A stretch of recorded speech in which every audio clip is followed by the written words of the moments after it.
Poškodbe so bolj pogoste sicer pri otrocih in mladostnikih. Najpogosteje so poškodovani sprednji štirje zgornji sekalci.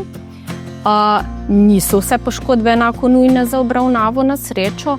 Najnujnejše je v bistvu, če pride do izbitja zoba. To se pravi, ko celoten zob izleti iz ust. V tem primeru je zelo pomembno, kako s tem zobom izbitim ravnamo.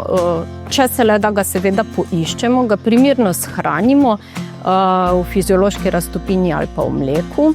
Lahko ga shranimo tudi med lice in med dlesen, če smo seveda prepričani, da bo poškodovanec ostal med transportom do zobozdravnika pri zavesti. Pri izbitih zobeh sta pomembni dve stvari. Prva stvar je, da zob, ko ga poberemo, vedno primemo za zobno krono. To se pravi, ne za tisti del, ki je bil v kosti, ampak za to, kar mi vidimo, ko se nasmejemo.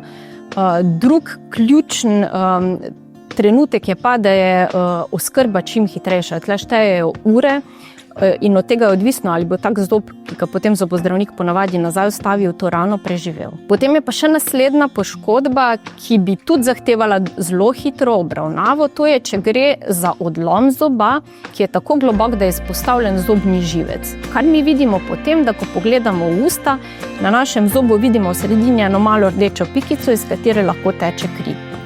Tudi tu je dobro, če nam uspe ta odlomljen delček zoba najti, ker ga zobozdravniki marsikdaj lahko prilepijo nazaj na mesto, od koder se je odlomil.